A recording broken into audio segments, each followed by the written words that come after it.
Hello, Faisal. Hey, what's up? What's up? It's How's my audio? Is it okay? very good So actually. like a fan in the You background? sound Okay, very crisp. cool. Awesome, awesome. I feel like every time I come onto Clubhouse, it's like slightly changed. Yeah, like there's so many updates. Um, Changing a lot of things. Uh, hey, I Moritz, forget. what's up? Moritz, hello, hello. You're on mute if you can't hear us. I can hear you. Hi. Hello, Hey, Hello. how's it going? Very well. And as you can see, Welcome. Thomas, my co-founder, is in the audience. Oh, Thomas. So we would you like to join, Thomas? We'll send a request. We'll send a request. What's up, Guillaume? Hey, hi everyone. We are back on Clubhouse hey after again. a little break since we've been doing our Grasshopper Masterclass. So yeah, we've been a few weeks away from Clubhouse, but we're excited to be back today, and we're hitting the ground running. I think after our theme of talking to the people that actually develop the software and the tools that we use, we had the Rhino guys on a few weeks ago, and yeah, I've been interested to have this talk on Enscape. So welcome everyone to Archi-Tech number 37. Let's talk Enscape with co-founder Moritz Luck. And then we also have the other co-founder, Thomas Wilberger. I hope I pronounced that correctly. I'm terrible at pronunciation. So yeah, we've got two for one here out of nowhere. So we're excited. So thank you, Moritz and Thomas, for joining. And yeah, welcome to Clubhouse as well, because Moritz has the new the Clubhouse badge. So yeah, welcome. Thank you. Yeah, thank you very much. Thanks for having us. Yeah, no, I'm interested to have you guys on, and we'll hopefully cover some ground. So yeah, maybe to give you guys maybe a little bit of introduction to yourself, Moritz and Thomas. Like I was going to give you a bit of a background, but since you're both here, Moritz, you're a bit of a kind of you have quite an interesting background of a bit of a, or you both are kind of entrepreneur and also like have a connection to the AEC space. Moritz, I think you studied as an engineer. Am I correct? Well, I studied as an engineer, but not with architecture. I Yeah, studied yeah, as an industrial engineer, and so the closest I get to architecture was because my wife's and Oh, works in that that's space. interesting. But yeah, neither Thomas nor I have a real architecture background. Yeah, But yeah, we have founded the company together before we founded Enscape, and so yeah, this was maybe that's what you refer to as being quite interesting. Plus, now we also have our little endeavors that yeah. are that are after our career True. at Enscape. Would you call yourselves maybe archipreneurs, or you've kind of ventured around in different industries, right? But But maybe archipreneur is certainly a super cool term. I want to be yeah, called an archipreneur. yeah. I think it seems to be like Marmite. People either love the term or they hate it. But Count me in on loving it. well, there you go. So yeah, Yeah. actually, Thomas, do you want to give us a little bit of on your background as well, and you know what you studied and Yeah, that sort of sure. thing? So, yeah, the first time, I mean, the first time I saw that you can program a computer immediately catched me. And in the meantime, I studied mechanical engineering, but I still went back to computer programming because I found it much more interesting than mechanical engineering. Once you know how a car works, I think you're done with mechanical engineering. Yeah, At least that was true for my part. Yeah, and on the other hand, I also found 3D rendering, 3D computer graphics very interesting. Yeah, and this intersection of technology and art, this immediately caught my attention. So that's why I became interested in the architecture industry. yeah, interesting. We'll get to how you guys got to Enscape, but Moritz, I know we kind of just touched on this. I love the avatar. What happened to this Enscape superhero Yeah, that it's you are in your profile? You said his name is Photon? Dr. Dr. Photon. Photon. Dr. Photon. Yeah, I That's so love and it. good. and it's a sad story because Dr. Photon is retired now. Yeah, yeah. He retired off the merger as And well, did he? He's living on the beach somewhere. yes, he's living on a beach with his wife Ray Tracy and his little kid, and enjoys life. But unfortunately, he doesn't work for Enscape no more. Yeah, And so he's available to hire, is he? So you could turn him into an NFT. That would be quite a cool NFT to have. Dr. Photon. uh, oh yes, but you see, now we can even use it without it being an NFT. It doesn't have to be an NFT for me to work as an avatar. And No, no. there's still an active rumor that Dr. Photon has been modeled um, after Moritz's face and Oh body yeah, shape. I don't want to comment this rumor, but the rumor is still around. I like it. I'll continue to spread that rumor Yeah, for sure. please do Back that. in the day, yes. That's awesome. Before becoming a father, yes. Yeah, but actually, the backstory of Dr. Photon is that we wanted to give Enscape a face, because usually, if you only advertise with architecture images and so on, I mean, of course, you have usually people walking around in the architecture renderings, but it's a bit soulless. So we wanted to give the web page and our communication a bit of a face, and we figured out that a cartoon character would be more beautiful than maybe a photo of whoever.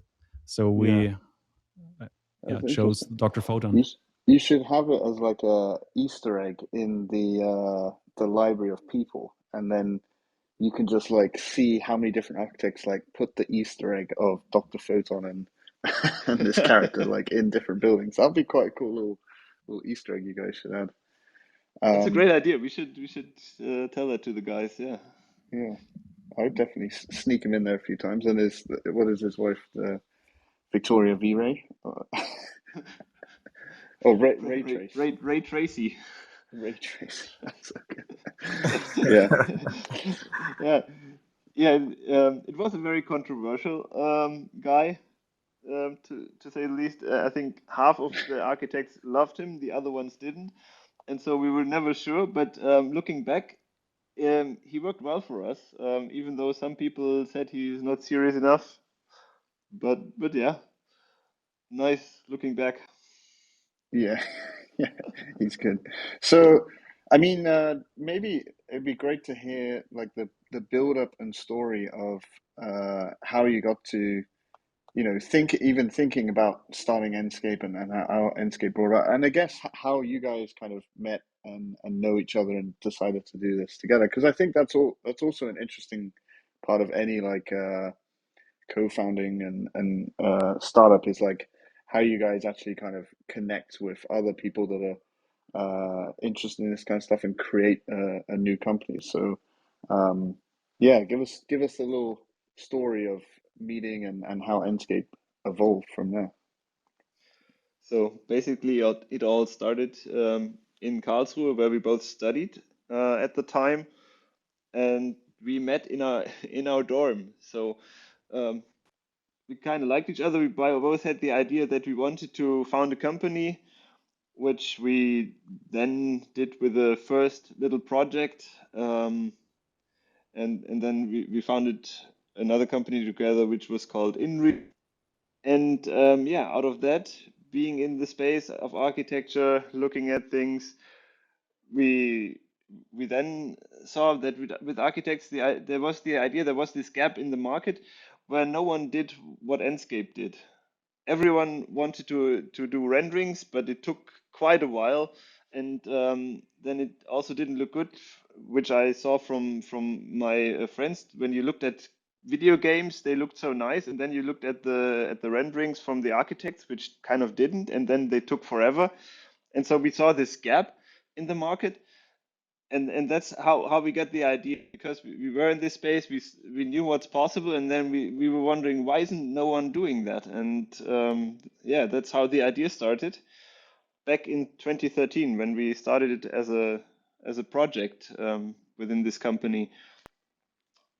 Yeah, Was and this from as InReal? Did it start as InReal and then change to Enscape, or what was kind of InReal to like that was the first kind of test in this space kind of thing? exactly. So InReal started out as being a VR company even before VR was a thing. InReal started out as a VR company, and we also did architectural visualizations as a service, as kind of an agency, Right. also with VR. So where you would use a game engine, but then we realized that for architects this isn't great. Architects want to first do the renderings themselves and be a lot quicker than having to wait for two Yeah. weeks until it's done. And by that time, in your architectural project, you're a lot further ahead. And so it didn't really quite fit. And so there were two things apparent that it needs to be immediate. So Yeah. yeah, you need to get the result quite there, and the quality also needs to be decent enough for you. And that was how we started Enscape. Yeah. How and why did you come across like architecture visualization? Like, was this something? Obviously, you said your wife is in the architecture space. I guess you guys would have been using it for product engineering. Were you using visualization, and that's where it came across? And architects are like one of the most. I guess they're one of the biggest industries that use this space. Or like, how did you focus in on architecture visualization? And I think Thomas described it nicely before, that he's more the artist guy of the two of us, and Hmm. so he had a knack for this. Had been programming the engine. Maybe Thomas, you want to jump in? Yeah, he had since he was, don't know, 15 Yeah, years old. sure. So, Yeah.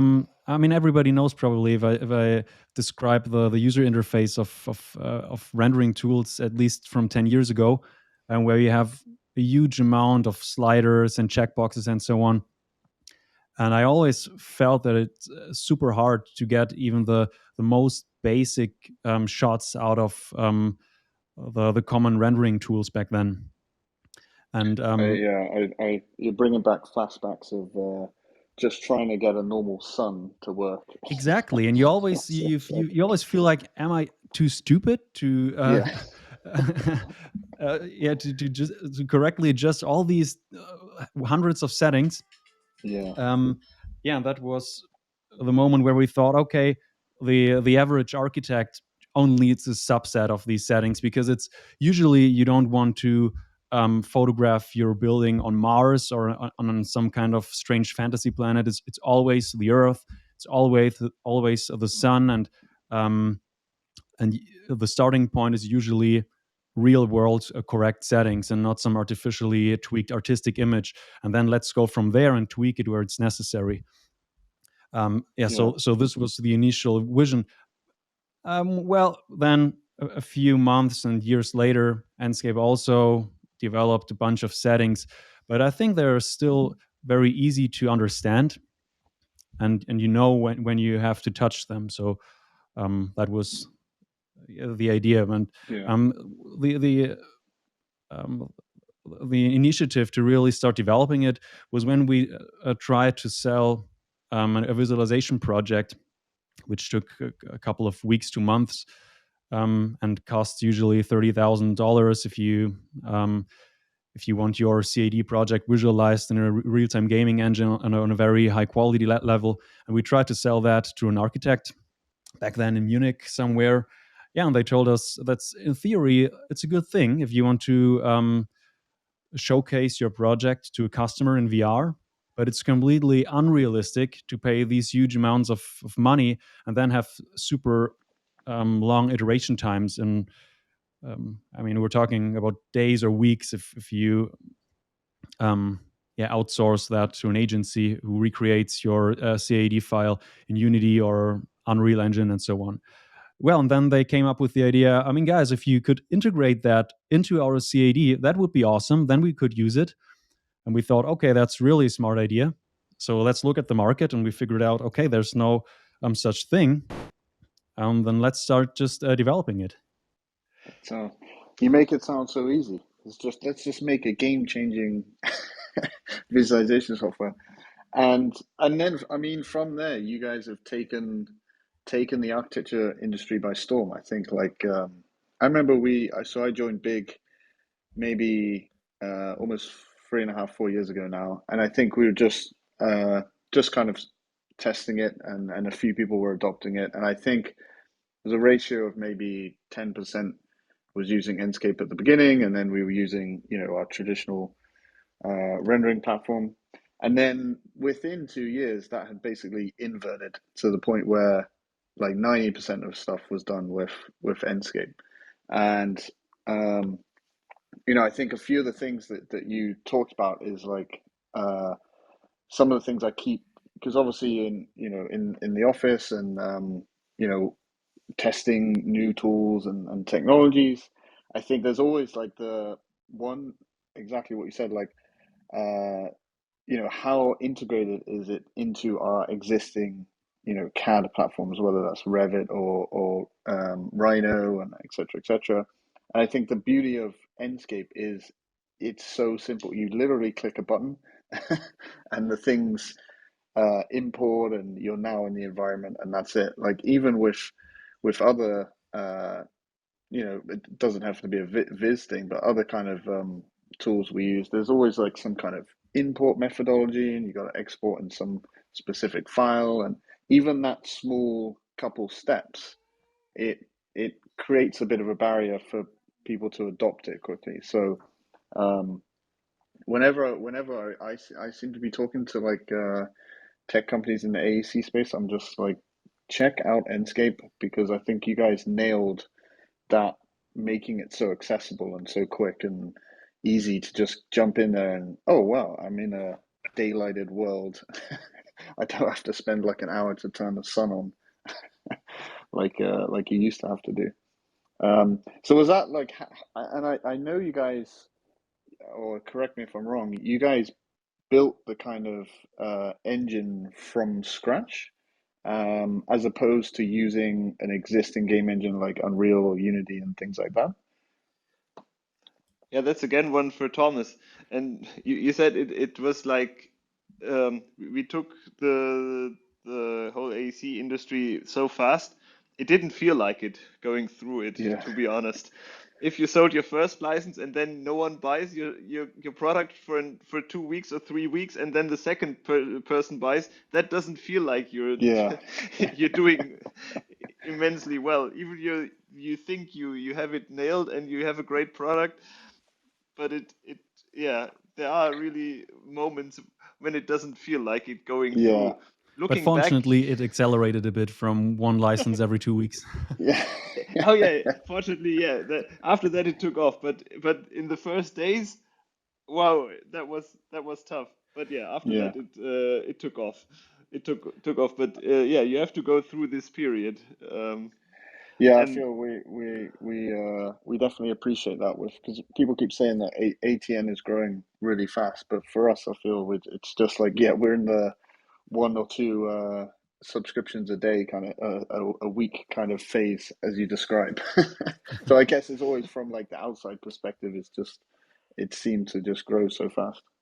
yeah, but then looking back and then looking ahead a little bit, when we had still better product, because we also entered the market quite early with a product that wasn't quite there.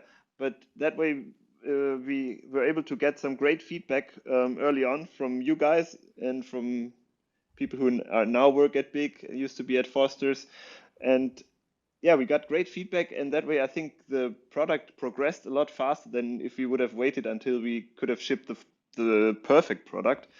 And yeah, afterwards it turned out very well. And the other question, you mentioned that we did create our own rendering engine, and that was also what I mentioned before, what Thomas had been working on as his hobby project for a while before, and then we turned it into a real product. But maybe Thomas, you can also say some words to that. Yeah. Yeah, it's always tempting from an outside perspective to come to the conclusion that you could simply take the 3D rendering technology from a game and put it into the AC world, and it should work immediately, because why shouldn't it? I mean, it's all polygons and computer graphics. But if you look closely, the requirements are really dramatically different. Yeah. And I think there's a process of convergence going on here, but especially in the last couple of years, the difference was even more heavy. That for games, the restrictions that you come up with, if you allow these kinds of dynamic content that you need for a game, and in turn you don't, or in contrast, you don't need them for AC at all. They come at a cost, these kind of requirements, let's say.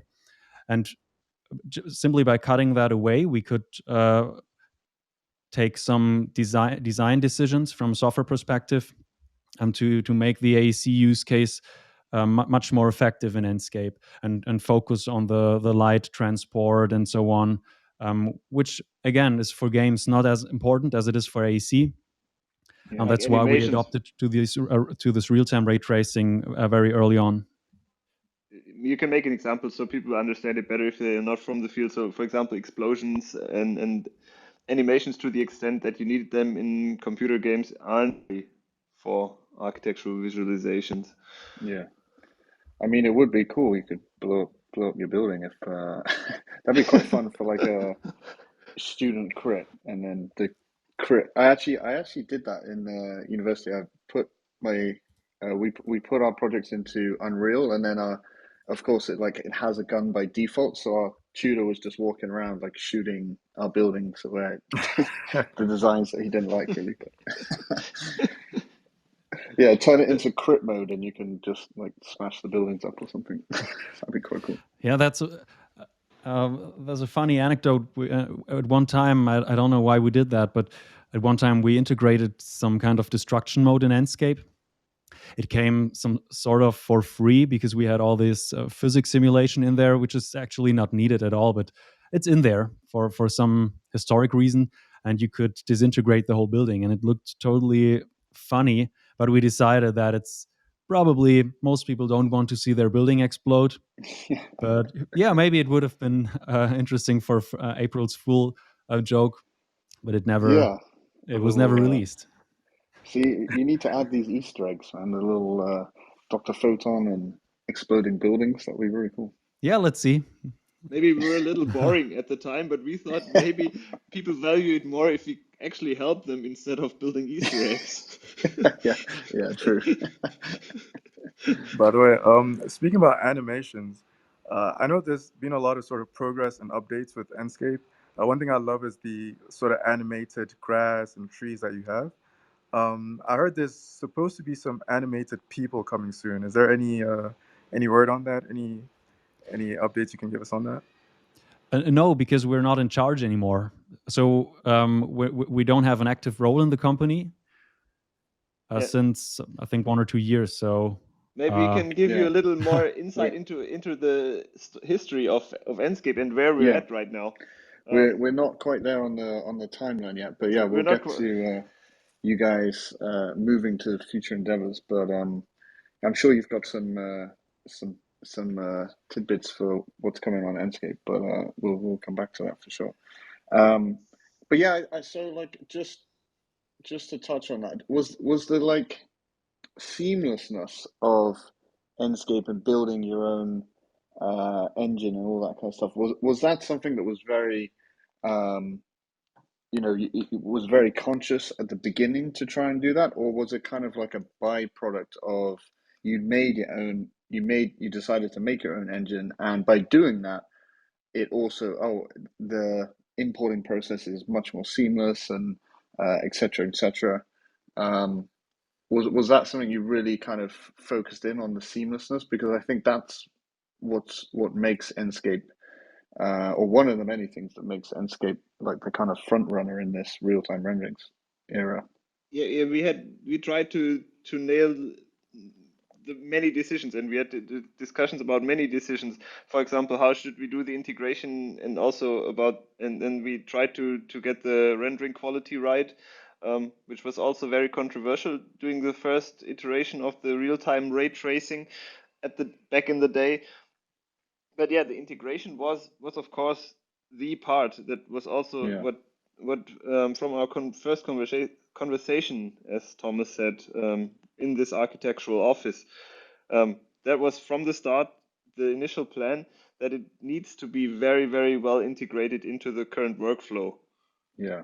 Yeah. Even That's, then, and yeah, I think that's the thing that's interesting about going out and creating your own engine. I feel like a lot of people, you know, wouldn't have even considered that, because you have, you know, you can draft off the back of Unreal or Unity, or you know, whichever one. So I think that was that must have been a tough decision, but like obviously that was the thing that really paid off. well, yeah, it's not like we thought we have to do it, but we always looked at the alternatives that were there at the time and that are there now, and then you try to get to the best conclusion of what route we should go. So you need to have a good understanding of what's out there and what's possible, and then which is the best way for you to go. Is it realistic for you to create your own rendering engine, or is it better to go with what's already there, seeing all the limitations that this approach has? And that's Yeah. how we decided to go for it. And also, same goes for which software to start. It wasn't that we supported all the softwares from the start, but initially we started with Revit, which turned out to be a very good idea looking back. But back in the day, it was also a tough decision. Could have been SketchUp, could have been, because we are from Germany. It could have been Archi-Tech or Altplan even at the time. But from the start, we looked at how can we bring the most benefit to the most people worldwide. And if you look Yeah. worldwide, then Revit was the tool to go. Interesting. Yeah.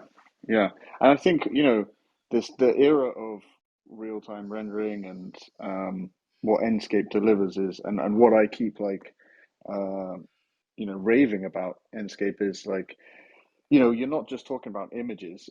I think you know, if there's anyone in the crowd that have not used Enscape, it's like, you know, walking around a video game. And I think there's also a lot of design benefits of having that.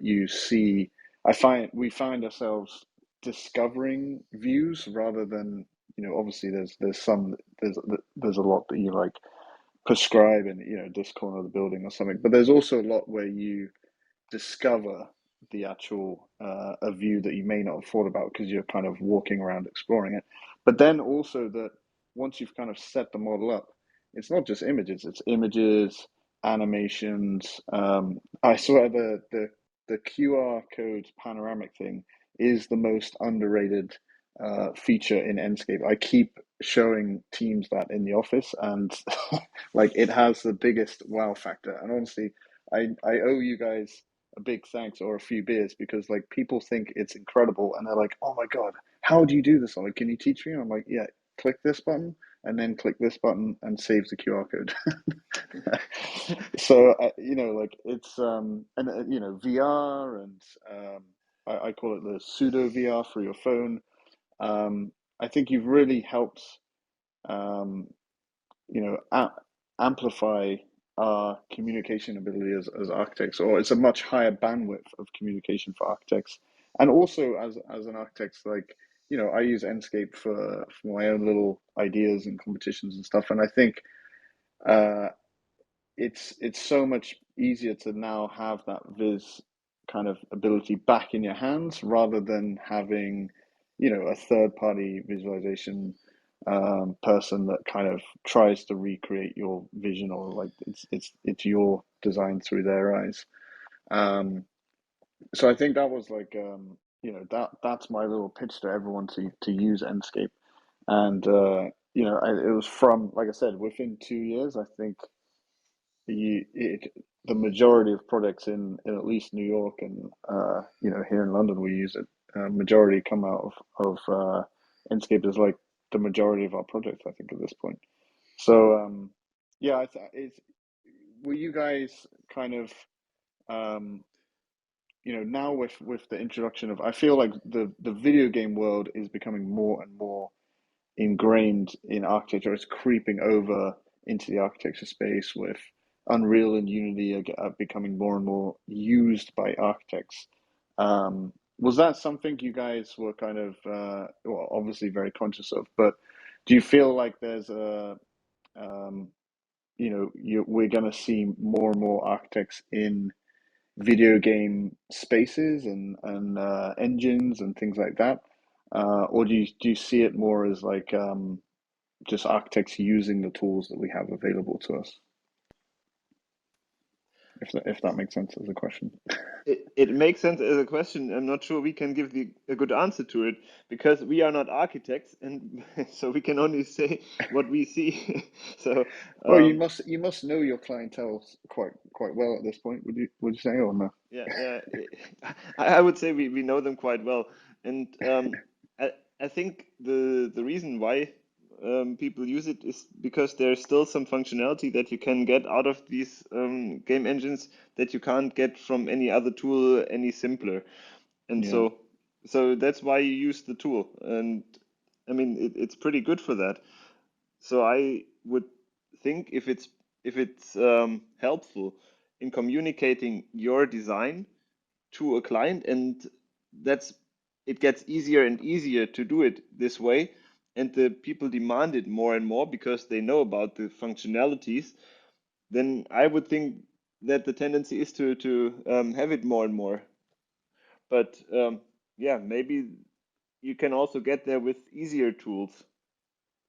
So yeah, it, it yeah, it really, to me, it depends on how do you get to the result the easiest. And if there's a better way, then maybe that better way will come. Or if it's still the game engines, you'll use the game engines. yeah.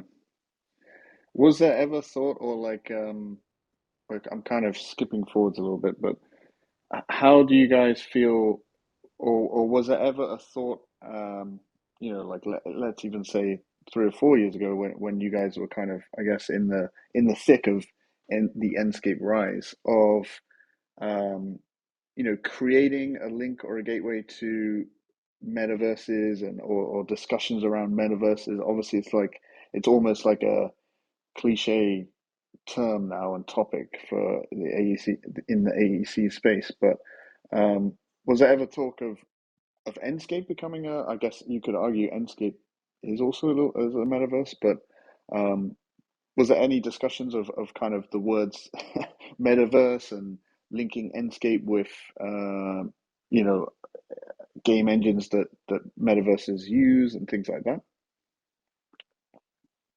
We briefly touched on it, whether you call it metaverse or omniverse or Yeah, whatever word that is out there.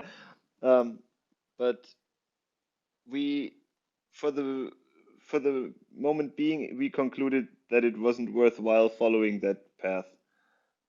yeah. Maybe that will change in the future, but I when feel we're we're still in charge, we decided against it. Yeah, And I feel like we're in that hype era of the metaverse. Like everyone's super excited about it. They don't really know why they're going to use it, or like what exactly they're going to build in it, or what the metaverse is the purpose of it is. But everyone's right, excited about it, right? yeah, everyone was excited about Second Life, which was Yeah, maybe also yeah. The a first metaverse, metaverse, right? the first metaverse, and Yeah. um, so yeah, it remains to be seen. Also, everyone was very excited about VR, and maybe to give the question back to you, how often do you actually use VR nowadays? Yeah, I mean, not that much. I'm not spending a whole bunch of my time in VR. We're building, of course, every office has a VR room and stuff. Um, but yeah, I do know what you mean. I think less. I don't know if it's part of like a Zoom burnout as well, that maybe people are now kind of back in the offices and things like that. They're a little bit, Zoom and screen. tired, so to speak, and VR is just kind of like a big extension of that. But at the same time, I think there's some things on the horizon where, I mean, we definitely use VR for presentations and things like that, and occasionally we'll use it during the design process to explore things. But I think it's that cutoff of putting a headset on and you're no longer, connected to the world around you, and in a meeting and stuff like that. That's a tricky one, unless you have a massive screen, people are watching. But um, I think it will kind of swing back when the technology develops a little bit more. I think we've also been experimenting with augmented reality and the HoloLens and things like that. And again, which is like, people are kind of mind blown when they first see it. But then will it be adopted into the design process? It's kind of sporadic. But I think maybe the moment when, like, Apple, for example, comes out and, your normal pair of glasses can do AR and VR, and it's not so much of a like hassle to like set up some sensors and put a goggles on and this kind of stuff. I think maybe we'll see AR and VR kind of have a second spurt of life. I think. I don't Yeah, know. I completely agree with you. I think that's at the moment that's the biggest sort of hesitation people have in terms of onboarding to XR, using VR goggles because it's too immersive at the moment. People don't want to completely leave physical reality. People want to be in this sort of intermediate reality, sort of like whether it's AR filters into the VR world or AR filters into the physical world. People want to be in that intermediate phase and sort of switch in and out as they will, and VR goggles are just way too immersive.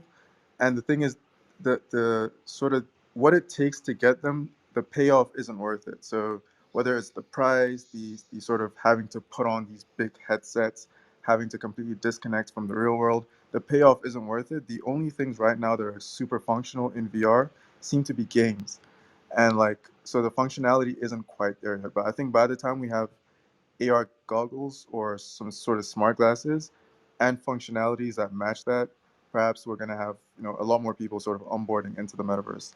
And I think in terms of like Enscape, it would be really cool to see use cases where architects can design buildings and perhaps deploy them completely or directly from Enscape without having to go through a third-party platform. So, for example, being able to like draw boundaries around the building and where sort of avatars can walk into or walk on, and some functionalities and GUI systems.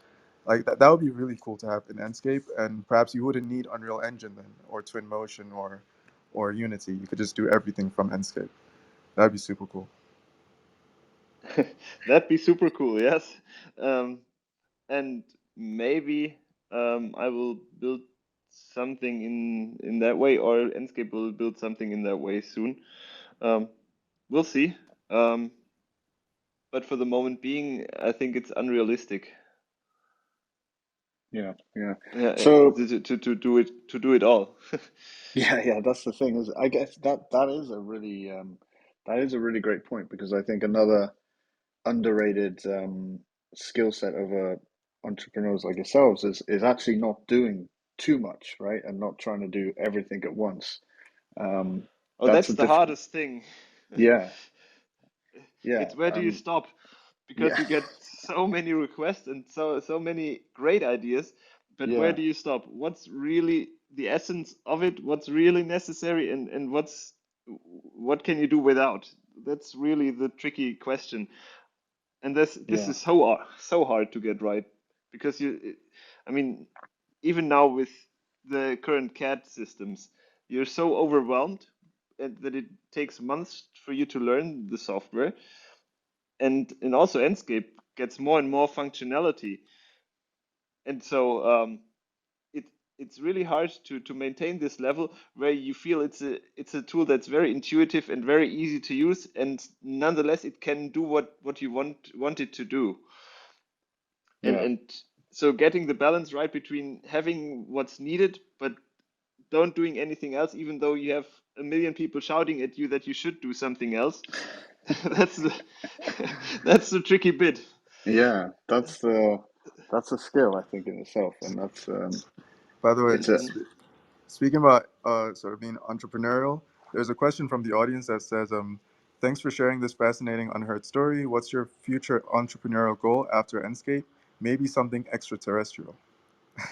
So maybe you can tell Extraterrestrial. us some of your visions about the Yeah. future or you're Well, working yeah, on. I think that kind of brings us to the next part of the story, right? That Enscape is doing super well, and I think it was like a year or two ago, you guys decided to kind of step step step away from Enscape a little bit. Do you want to tell us that part of the story, Sure. and then obviously we'll move on to like what are you doing? What are you doing now? Sure. So maybe let's start a little earlier because the next step was 2017. So the company is doing well. It started off 2015 by selling one license, then nothing for some weeks, and then it started to take off a little better. And Yeah, so in 2017 we founded it out as a separate entity, and since then I think it did very well. We hit break even. Company did amazing, and then another 2 years later, back in 2019, was when we were at the point where we decided to step out operationally and step into the board role. Um, but nonetheless, the company was doing very, very well. Um, but we felt that we could also do with a little change in how we run the company. In a company's life, every now and then you get to the next growth level and to the next size of the company, and then you need to change how it's running. Uh, Then you need a middle layer yeah, of management, and so that was when we decided to change the way we operate the company and to step back to the board. And also some early investors left the company. We sold also some shares of ours. That was back in 2019. And now, and just how? a couple of weeks ago, 2021, we had the big merger with Chaos. Yeah. So how at 2019, like how big is Enscape? Like how many people work at Enscape, for example? That's a good question. 2019, it was like 40, I guess. 40. So I mean 40, that's a good 50, size, 40, right? Like 40, 50, 50-ish. Yeah. yeah. And that like just purely from a entrepreneur's journey and moving from the kind of day-to-day role to like the boardroom, was that something that was easy for you guys to do, or did you kind of feel like you wanted to be back in the trenches, so to speak, of everything going on, or is that was that like a easy transition for you guys, or like a natural transition? It's always good. It's easy to let go if things go well, and it's not so Yeah, easy if things don't go well. yeah, And and I think it's the nature of every entrepreneur that you always focus on where things don't go well, and then you try to fix that. And so yeah, that's also what we did back then. So some of it operationally, some of it strategically. We still wanted the company to prosper, and then see what we can do, and also what role we need to fill in to make the company the most successful it can be. That was always our question: how can we make the company become the most successful company it can be? yeah, And so yeah, so it was also a different role. It was more argument than we had before, I guess. Um, but it's good. I mean, you need to have some conflict to get something out of it. It's what Thomas and I typically had in the years before, where we had our tough conversations. yeah. So you guys transitioned in. So that was after 2019. So 2020, you guys kind of transitioned to the board side of things. Exactly. So second year, half year of 2020, So just 2020, just as we the beginning of the pandemic, essentially. yeah. So that was also for us personally. It was also a move during the pandemic, but we also both became fathers. So it was also from our personal lives. It was Yeah, also a good good timing. moment in time, good timing. So being at home and having a little kid is quite okay. Yeah, It's, that's not a bad timing, or given what's going on in the rest of the world exactly. at that time. Exactly. So it didn't hit us as hard as it hit others because we were Yeah, home with our newly born kids. Yeah. which is Did also you quite nice. And did Enscape kind of benefit from the pandemic? I mean, obviously it's not like it doesn't have a Zoom style function of meeting in there and things like that. But um, did you see like an uptick during the pandemic? I guess there was more architects. I don't know. Maybe it was because you're working from home. It's a little bit more accessible, maybe than your traditional kind of visualization platforms.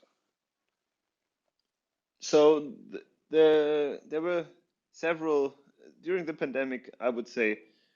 There were several phases, and the first phase was insecurity, where no one knew what was coming and what it was all about.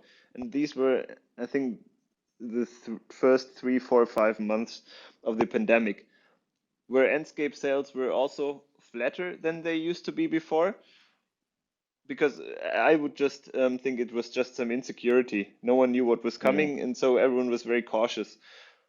But after that, it normalized. So would I say yeah, that Enscape benefited? I'm not so sure, but I also think it wasn't really affected by the pandemic. So yeah, yeah, neither was it a winner nor was it a loser of the pandemic. yeah. It was Which just is again not a bad thing. not a bad thing. Yeah. Um, you It know, looks like we also lost Thomas. Maybe he'll come back. But I think yeah, he that's also had to. He had to only jump. had a certain amount of time, so I Oh, guess right, right. that No um, problem. he's gone now. So we So will continue without yeah, him.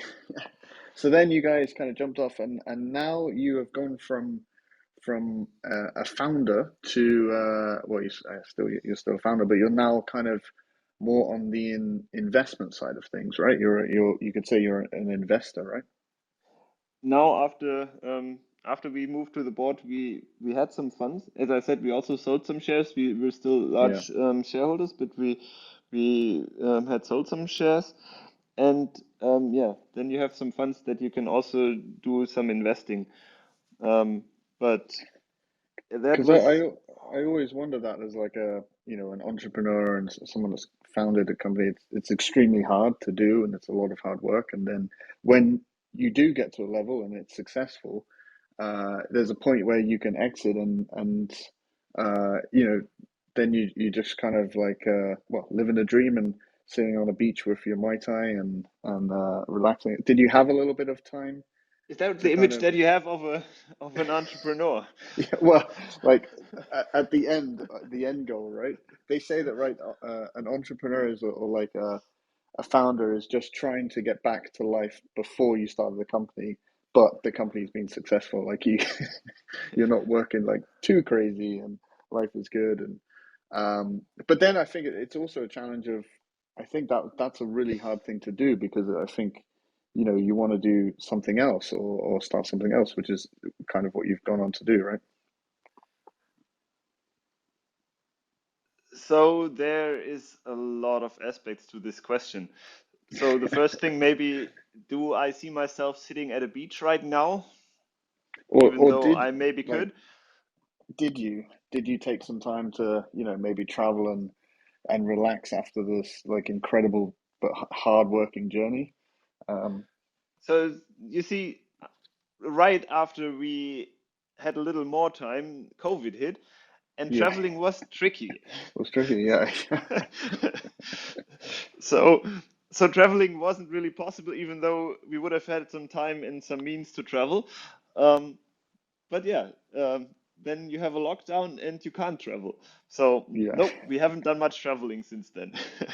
We have done some traveling, but not a real lot. Not like yeah, we're sitting on the beach for half a year. And then yeah, we yeah, both had kids, and that's I think something that is very nice for us now that we have some time for the kids, which otherwise, if we would have worked the way we worked in the early days of Enscape, would have been quite different. yeah, I think we yeah, would see, and also with home office now that everyone's sitting at home, so you can actually have breakfast with your kids. You can maybe have lunch with your kids, and also bring them to bed. Which, if you have a normal long entrepreneur's day in the office, you can't.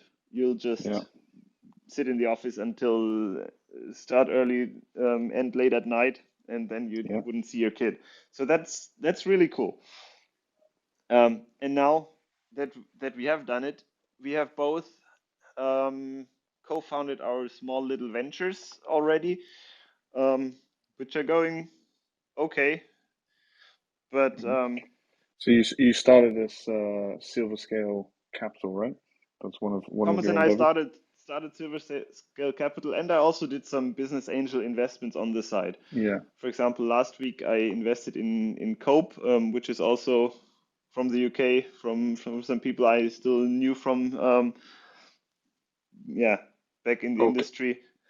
Cove, as in Cove Cope, Tool. Oh, no Cobe, Cope, COB. from Matter Labs, Oh, cool. which is yeah. So And so they yeah, do so what? automation for architecture for module house Yeah. manufacturers basically, but maybe eventually also for more architects, which is So really great. so yeah, what are you're kind of are you focusing on kind of startups and things that interest you in the AEC space, or is it, you know, anything that you feel or interests you? Do you have a particular kind of? It's a journey for me to find out. If you Yeah, ask me, um, it's it's also something that you do as an entrepreneur. You try different things and then see what works, and then if you hit something that works, then you really go for it. And so I'm trying to figure out what works for me, and I owe a lot to the AAC industry. We did very well with the AAC industry, so I think we owe them a little bit. So if we can give back to the AAC industry and also to people from the network, I am happy to do so. Like Radu, who also helped us, and now I can invest in his company and help him hopefully a little bit. Um, that is good. And then I also did some other investments, but I realized, and I think Thomas even more realized, that if you aren't in charge, it's a different story than if you are really in charge of a project or a company, and you can, yeah, from day to day, you can help it succeed and help the customers.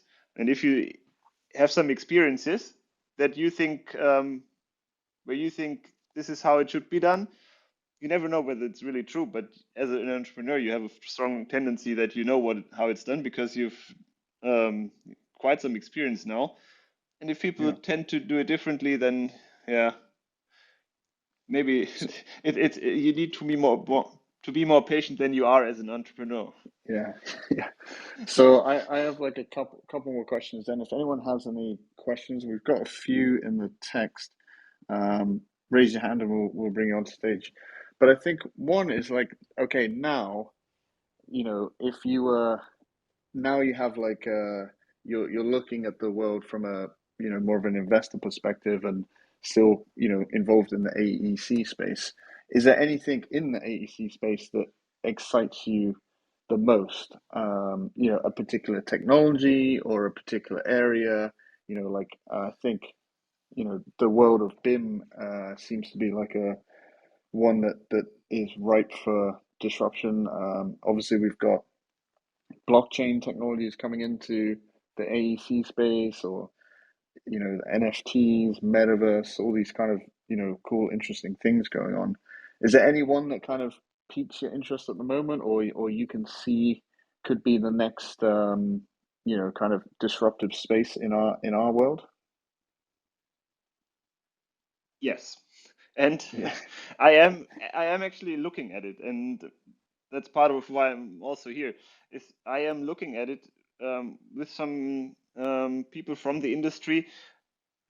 You know, you said it correctly, how you can disrupt BIM because some of the tools are a little outdated, and so if you want to do them in a modern approach, how would it look? And that's what I'm currently exploring, and also looking if there's some opportunity for me to fund the next company and do that because there's some things that no one does at the moment, which I find more interesting to having again helping this industry getting tools that work way more intuitive than they currently do. Yeah. Because I feel that it's way too complex for what you want to achieve, and with modern technology, you can do it a lot easier. Yeah. Now, you I mean, mentioned some technologies, and I'm not sure that these technologies will help a whole lot with that. For example, an NFT or blockchain, I'm not sure how this will help an architect in his daily business be more successful or get to things easier than he did.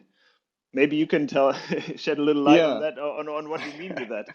Well, I mean, just that, like, I think it's a super. I think what I meant by mentioning all these kind of buzzwords is that as a as an architect and you know a techie kind of architect, there's so many threads to follow right now. There's you know really cool stuff coming out in the computational world. There's metaverses and omniverses. There's NFTs, blockchains, and cryptocurrencies, and all these different kind of horizons. You know, like I think there's something we have, and this is kind of why we started Architect Network, was to have these conversations. So, you know, architects can tune in and you know maybe learn a bit and understand why. I mean, we've had talks on blockchain and you know NFTs being a way to for architects to create additional revenue. When you think about you know 80% of our work is probably never built and lives in virtual form on our servers. So can you do something with it to sell as NFTs, or now can you put projects in the metaverse and create additional revenue from designing in the metaverse? And then you know, you now is this project for the real world? Is it for the metaverse? Is it for space? There's all these different kind of threads to follow as architects. I think it's a super interesting time to be an architect, especially from a technology perspective. And then of course there's more like the process side of things, like you're talking what's BIM 2.0, what's the next level of computation. I think, you know, you guys have kind of created this new era of this Viz 2.0, this real-time rendering era. Um, will we see digital fabrication become more and more connected, like 3D printing and stuff like that? There's so many different interesting threads to follow, isn't there? And I think that's what a big part of this podcast is really about. But yeah, I'm not particularly selling a particular one, Okay. um, but I think there's something interesting about the kind of era we're in. We're in an industry that's ripe for innovation in, you know, architecture and also the construction industry as a whole. And I think it's an exciting time. Yeah, and I think to me, still an exciting technology is machine learning or artificial intelligence, where I think um, we haven't arrived at the stage that we will eventually arrive at, Yeah, with a lot more automation of dull tasks that you still need to do yourself, which right. maybe you needn't do. And there's a lot of facilitation and automation possible throughout this whole process. I mean, it, there's just things that are possible. Maybe you don't even need AI, but just some clever algorithms. Why do you need someone to lay out ductwork or to lay out many things that could be done automatically? Yeah, we've talked many times, Moritz, about our Mr. Clippy for Revit that would tell you this AI Mr. Clippy that would tell you that your your doors do not match code and things like that. Um, so yeah, Right. hopefully there's someone out there listening and building Mr. Clippy for Revit or whatever the next BIM platform is going to be. But Yeah, and um, that's so if someone is listening and someone has some ideas of how this should work, reach out to me, get in touch, because this is something that yeah, I currently looking into it to facilitate things here. I feel we are that's what I'm more excited about, is facilitating things that what Thomas was describing earlier, with that they were too clunky and too complicated. yeah, yeah. Um, Well, something out, and that's something that I will right now, which I think we're about then a shiny metaverse where you could sell your architecture project which maybe you could also use for some. Yeah. Are you also looking into like interoperability of softwares? So just like the ability to go from Enscape or Revit or Rhino, SketchUp, Blender, Houdini, pretty much any software to any other software without needing it to be like a plugin, right? So maybe Mhm. something along the lines of NVIDIA's Omniverse, just the ability to go from one software to the other completely seamlessly. Perhaps maybe that's the future of 3D modeling and creating and computation. Uh, Yeah. I feel like because that doesn't quite exist in the AEC industry as it should at the moment. Yeah, and there's some people already working on it. Now during my conversations, I have talked to a number of teams who are trying to solve that, and I think, yeah, I think there's also some nice projects that are coming out that I can't really talk about now, which will come out only later this year. But yeah, there are definitely two, three, four teams on it right now, and I think that that's also quite exciting. Maybe just one disclaimer. Everything I say here has nothing to do with Enscape no more. Just that there isn't Yeah. any confusion. This is my personal opinion. It has nothing to do with Enscape, and also it's not on the Enscape roadmap. So that there's clearly no confusion now, since because Thomas and I, we are totally out of Enscape now, as of earlier this year, and so now we are totally independent of what Enscape and also of the roadmap. So if you want to hear about the roadmap, then you can also invite someone from the new Enscape team who now merged with Chaos, and so they both together they are now shaping a new vision. And I think it would be also interesting to have them here. Yeah. For me, it's just for where do I see the industry and where do I see the gaps in the industry, and where do I think that I want to create a new tool myself if I can help the industry advance. Yeah, Uh, I think but that's why we wanted to have you was just obviously Enscape is a big part of history, but also like what your outlook is now and your post Enscape world, your post Enscape and post COVID. Hopefully, it will stay post COVID. um, so yeah, I think it's an interesting time. by the way, Faisal, You know, did you have a question? yeah, I you know, just if have you say post COVID, I've only had it a couple of weeks ago, and I think the numbers of COVID are so high now that talking about post COVID, maybe as post COVID with all the lockdowns, but surely not Yeah, it's just like post uh, COVID. yeah. I mean, I had COVID a month ago now as well. I managed to avoid it for like 2 and a bit years, but I feel yeah. I mean, it's odd in the UK. It's like we're just yeah, we just live with it at this point. It's a strange time. oh man, I feel like a rare breed now. I've never had COVID. I'm one of the few. I'm still I'm Keep waiting. dodging it. I'm waiting. Fingers crossed. But yeah, I Yeah. did want to ask Same Moritz. here, we're two. Hey, there we go. Special breed. Yeah, there we go. Yeah, Moritz, I did want to ask about your decision to partner with Chaos. Obviously, they were somewhat like a competitor, right, before the partnership. Was there a reason you wanted to go with them? I'm sure that they weren't the first people that proposed a partnership or some sort of exit strategy for the company. So was there a reason that you chose to go with them as opposed to someone else? That's a very good question, and I was I'm not sure how much I can tell you about that because um, can you still hear me? Yeah. Yeah. Yes, yes. Yeah. You're good. Okay, yeah. It was just so quiet that I thought maybe the connection was cut off.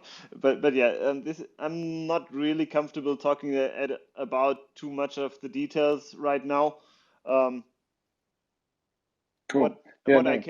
what I can say is that we saw that we always felt that yeah there are some different players out there. There's definitely V-Ray and then there's some others, and the technologies were converging. So we had real time where the quality got better. We had offline rendering where the quality was always very good, but the speed was very slow. But both got better. So the one got faster, the other got better in quality. And so we saw that maybe at some point it would come together. And then you can of course imagine what will it look like, who will make the race, and maybe it's worthwhile to join the two together. That was some thought, without going too much into detail.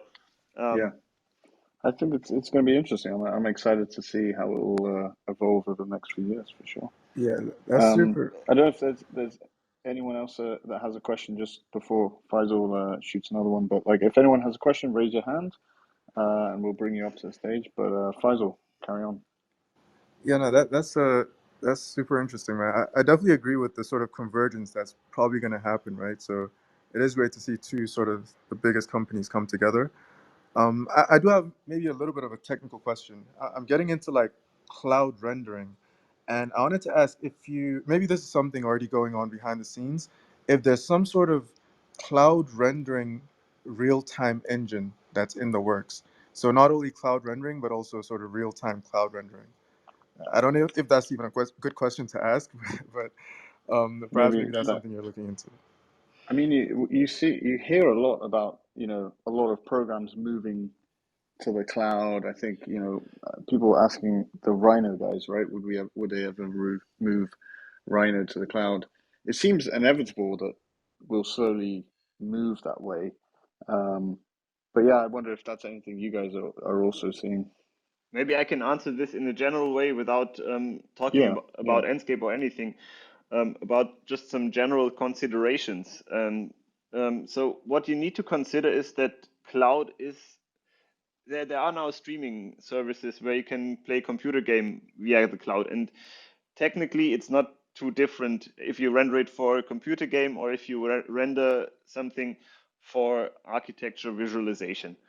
So if you see the trend, and maybe games are a little ahead of the curve, ahead of technology when it compared to AEC, then you see a trend that things are going there.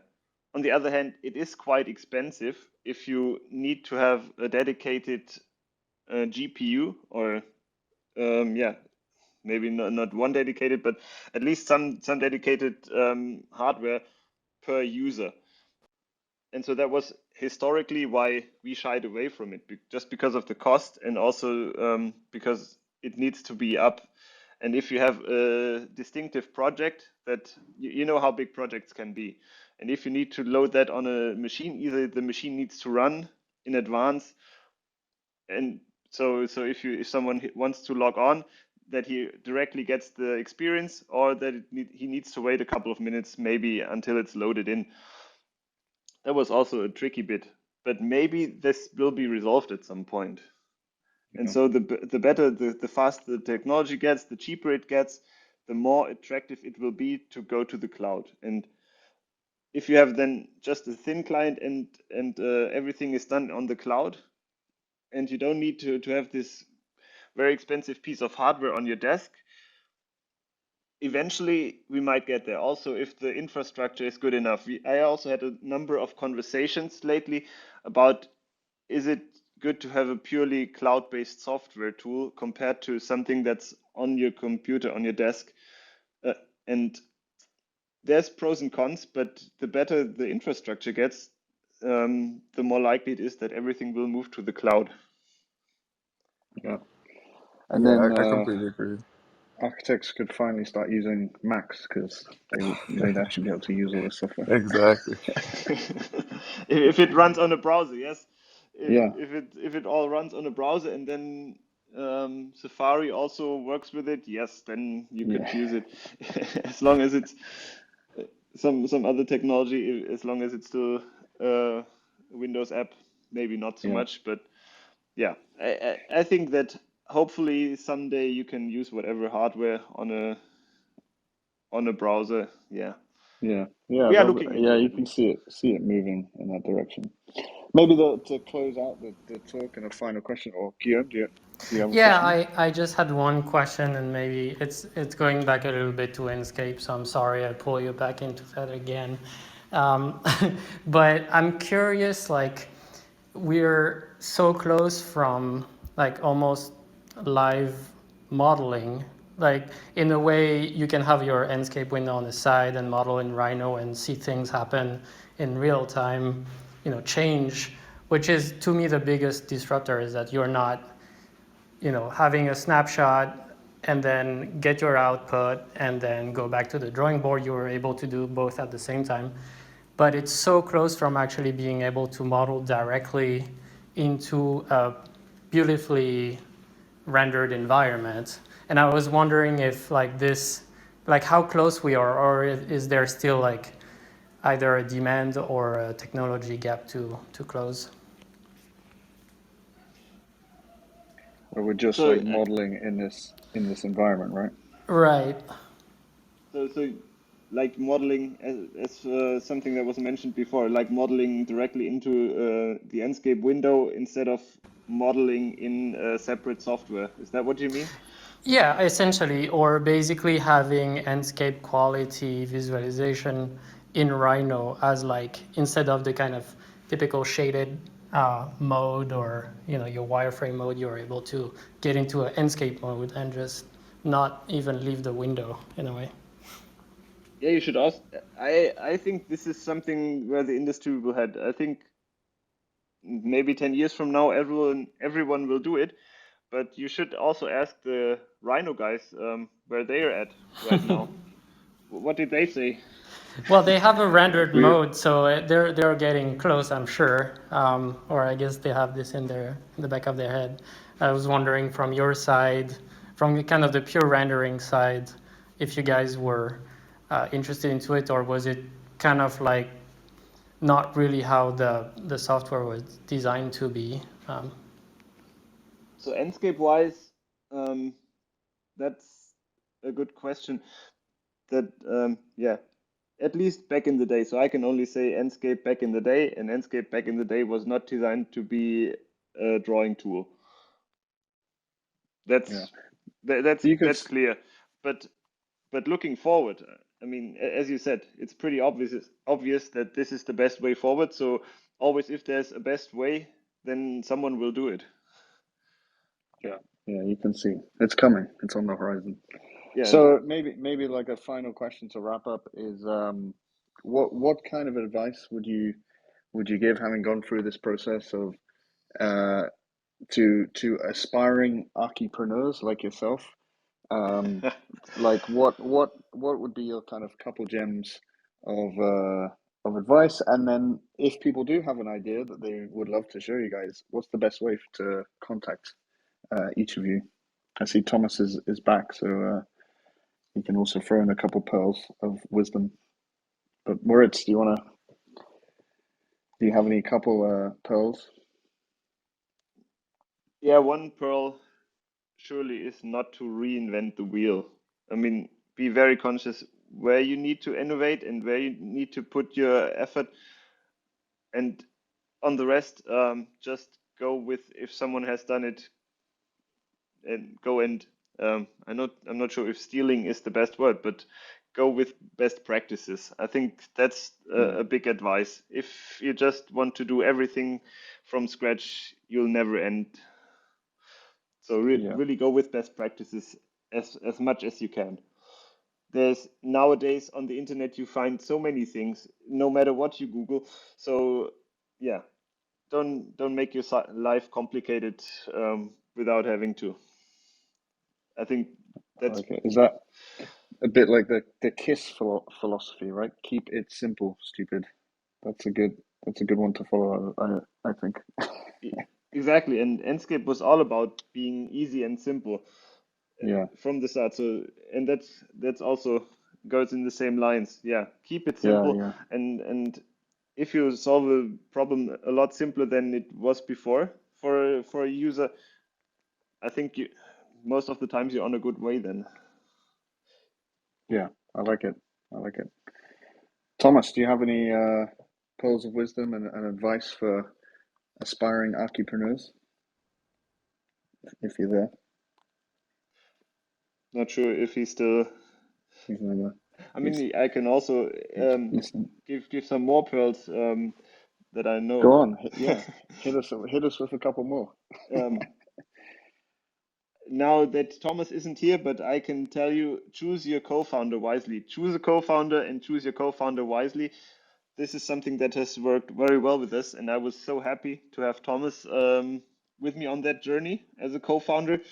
And so, yeah, I was really lucky to have Thomas that we met in our dorm and that we did this journey together.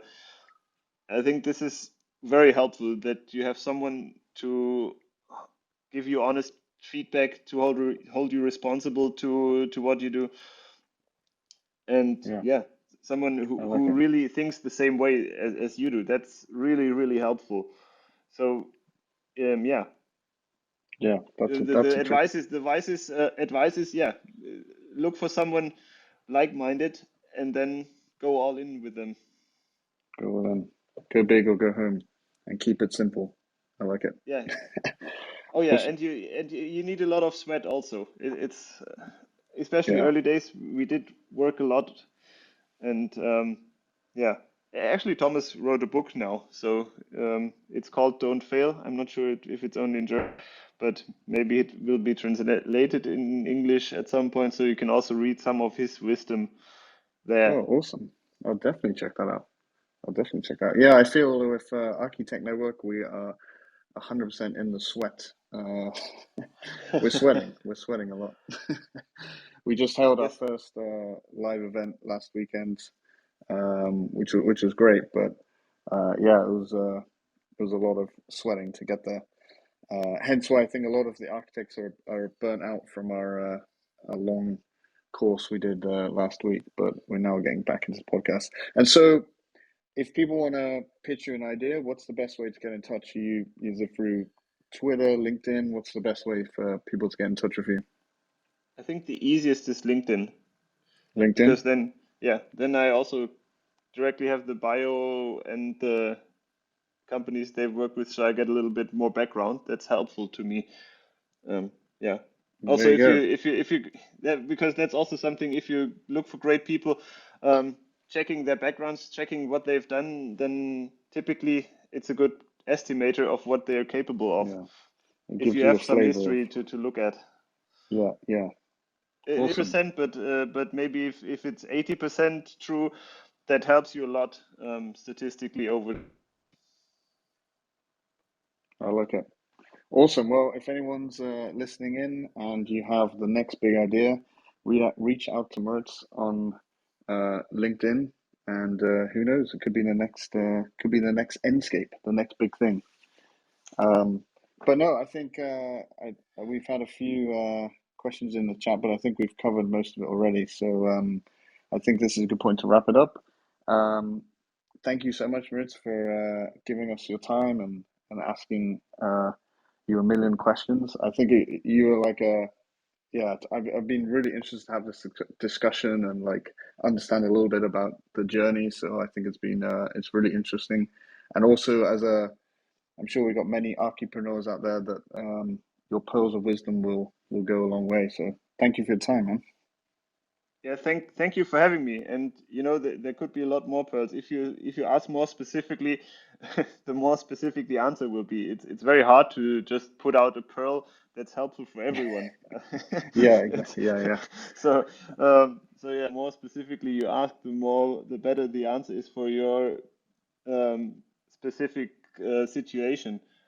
Because that's something that I learned, is that hardly ever is a situation like the other, and so something that's true for me must not be true necessarily be true for you. So that's also something to keep in mind. Maybe some words of wisdom to the end. Well, right to the end. We'll keep sending you some specific ones as we think of them. Yeah. But that's awesome. Thank you so much for your time. And we'll like I said, reach out to Moritz. You can follow him here on Clubhouse. He's new to Clubhouse. Hopefully he'll hang around the Clubhouse space and find other interesting rooms. But otherwise, thank you everyone for joining. Faisal and Guillaume, Moritz, thank you again, and we'll see you guys on the next podcast, probably next week or in a couple of weeks. Yeah, thank you again for having me. Thanks you for bringing me to Clubhouse. Yeah. Hopefully you'll enjoy it. Thanks, Moritz. Thanks, guys. Thank you. Cheers, guys. Bye. Cheers.